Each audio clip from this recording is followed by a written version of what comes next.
this change here at the Peppermill. They have added a whole bunch. I don't even know how many new electric car charging stations. 1, 2, 3, 4, 5, 6. There are 2 of them that are Tesla branded, meaning only for Teslas. The other ones can be for any electric cars, Teslas needing an adapter, and it is free. Not always free, these charge point ones. They're not going to be free everywhere, but at casinos they typically will be, because the casinos want you inside, come to find out. So a cool change that I wasn't even expecting here at Peppermill. Showing up here on a Thursday afternoon, one of the true maniacs, the true catalysts for the game, he's already texted me, asking me when I'm playing today. He wants me in the game with him, and damn it, I'm gonna give him what he wants.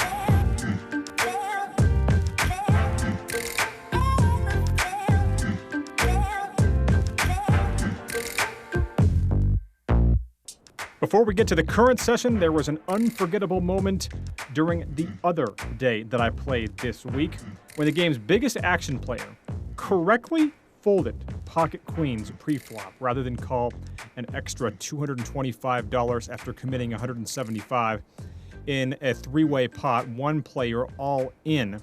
The other player had a lot of money behind, as did he, but both of the 2 players involved had pocket aces. So he correctly folds queens. And this is what happened when the cards ran out.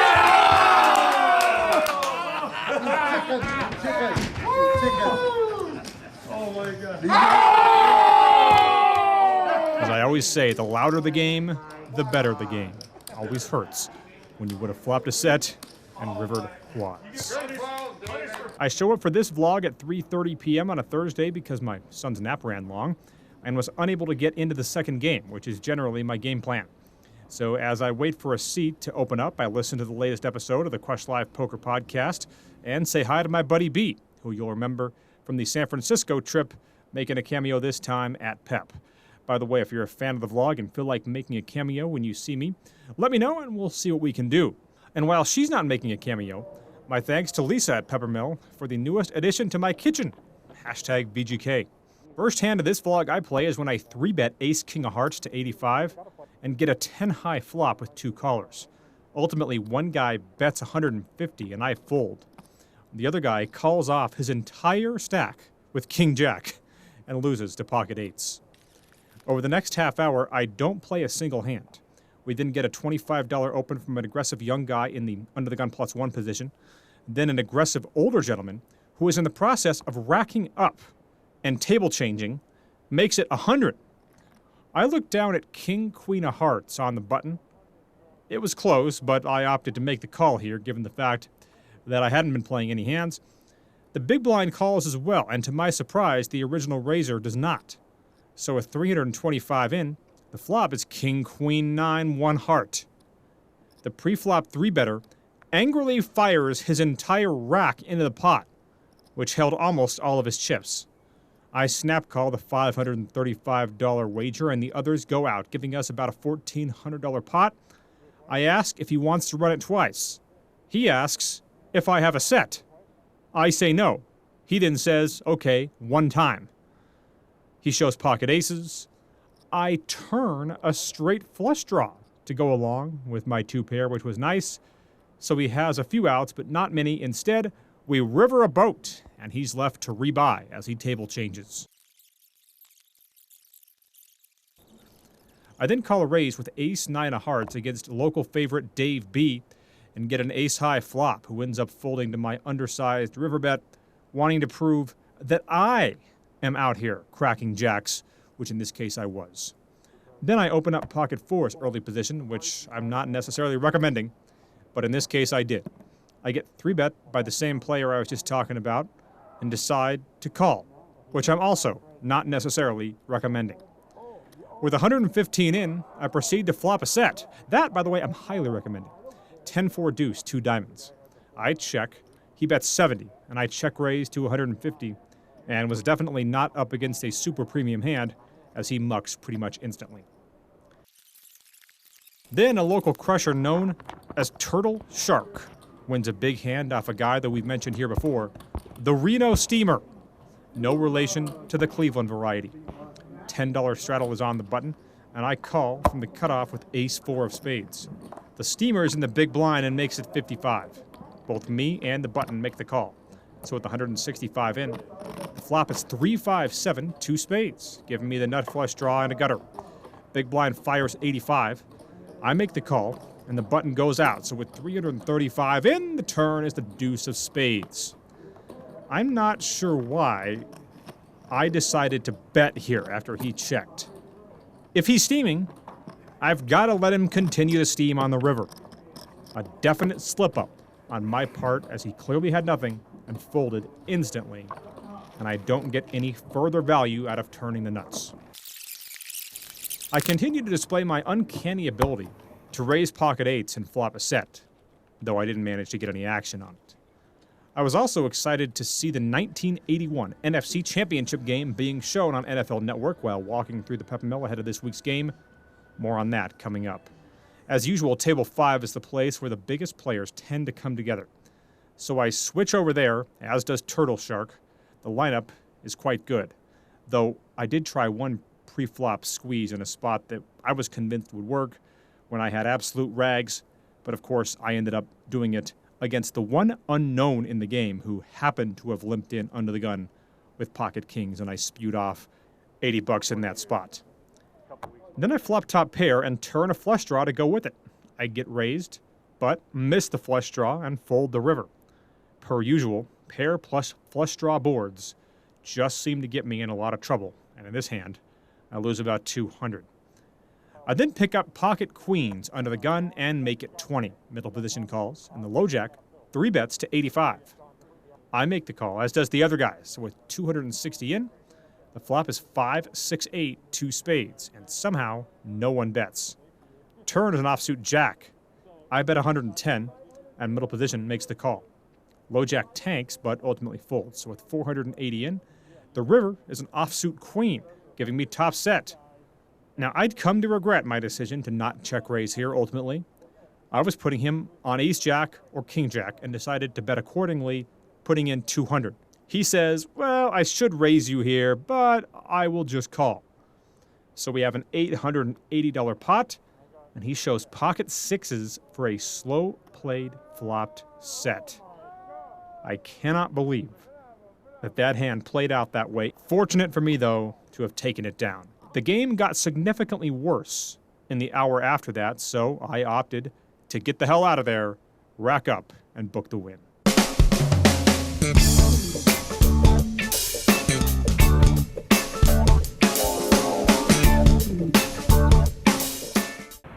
All right, racking up and booking a $785 win here on this Thursday night. You know what's kind of weird?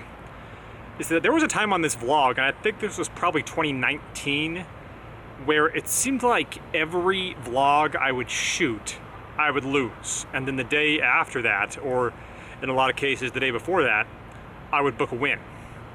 And I would get on the vlog and I'd be like, guys, trust me, I promise you I win occasionally.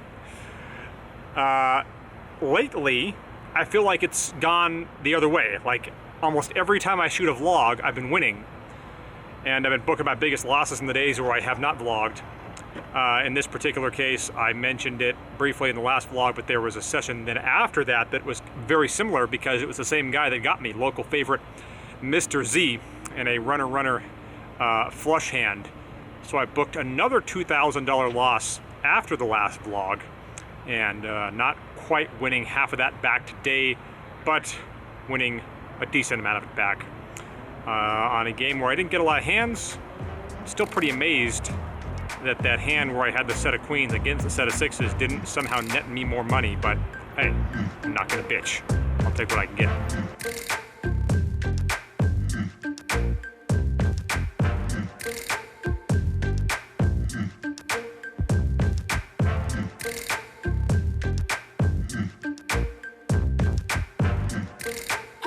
Well, a look around my place should reveal the fact that it's no shock that I'm absolutely fired up for what's going on this week. Niners, Cowboys in the playoffs for the first time since 1995. I remember the fact that the first ever football game that I can vividly remember watching from start to finish was the 1992 NFC Championship game when the Cowboys came into Candlestick and beat the 49ers. It was a kind of a dreary, rainy day there in San Francisco, and a couple hours down Interstate 80, a snowy one here in Reno. And, well, I guess that kind of set the stage for years of heartbreak for me with regards to football. The Niners did win the Super Bowl 2 years later, but still somehow have not won another one since. But it was one of those situations where I looked at it and I said to myself going into this year, I'm like, well, I'm rooting for the Cowboys just because I want to see this rivalry rekindled in the postseason. Even if they lose the game, I'd like to see them lose to the Cowboys as opposed to one of these other teams, just because it's cool to have that matchup back after those 3 straight NFC title games that I had the chance to watch and remember so vividly from my childhood. I wish this matchup were in the title game, but we'll take what we can get. As for this week's question of the week, I'm asked, in these uncapped games, do you top off your stack to match the Maniac? This is a great question, one that's very difficult to answer, and I've seen a lot of guys kind of approach this differently, and I guess it just comes down to your level of risk. Now, certainly I am not a fan of just buying in for the minimum. I think that's a big mistake and one that is rarely ever going to pay off, but at the same time, I don't really like matching the Maniac stack, topping off to do it, because you just never know what can happen. And the fact of the matter is, no matter how long you play poker, chances are the losing still hurts more than the winning feels good. That's why I always run it twice, by the way. The fact that I'm always getting it in with the best hand pretty much helps, because if you are going to run it 10 times as an 80% favorite, then you're going to win 8 out of 10. So to me, the more times you can run it, the better. But the reason you run it twice isn't because the odds change. The reason you run it twice is because of the fact that you want to cut the swings. So by topping off to match the Maniac, it can be problematic. But at the same time, I don't discourage you from doing it. Certainly. I mean, that certainly can be the way to win the most money at times. But obviously, you can get it in good and still lose, and that can set you back for months of all the hours you've put into making that money in the first place. What I usually do is not much of anything. Meaning, I buy in for the $1,500, and if I lose most of that, I'll rebuy. But if the Maniac is sitting there with $5,000, I'm usually just going to keep my $1,500 there and take my shot with that, and hope to develop a winning image and work my stack up. I'm usually not just going to add on another $3,500 to match him, even though I could do it. I don't necessarily like doing that because of the reverse implied odds, you might say. But for me, the one thing I absolutely do not want to be in the games where you do have a Maniac and the game is really good is too short. And oddly enough, some people will say, like, well, when I get so deep, I just don't feel comfortable. And to a degree, that could be true. But when I get really short, I don't feel comfortable either, because I don't know what to do when my stack is too short. I always am leveling myself into thinking, well, maybe he's just putting me all in because I don't have much left, when the reality is he's just putting me all in because of the hand he has. So I don't want to have that mental debate to have with myself. I just want to play as normal poker as I can play at all times and just assume that I'm going to figure things out. So, yeah, it's a very difficult and almost impossible question to ask, just based on how much risk you're willing to put into it. And for me, I just try to keep that risk basically the same, regardless of the circumstances in the game. Hey, if you want to play online, when you're on the go, it's going to help out your game, consider jumping in the High Society Club on Poker Bros. The admins to that are 100% reliable. I will personally vouch for them. I've had tons of people go on there and play, and I've had a grand total of 0 complaints of people saying that the agents did not properly take care of them with the money, which can be the number one concern when it comes to these agent apps, which has become really the way to play online poker in America a lot of the time, especially when you want to do it when you're on the go. Kind of get some practice in between actual sessions. Use my referral code. It's in the description below. That is the High Society Club on Poker bros. Hit the like and subscribe buttons. It helps out the channel a ton, and I genuinely appreciate it. And follow me on Instagram at Ben Deach. I'll see you back here next time.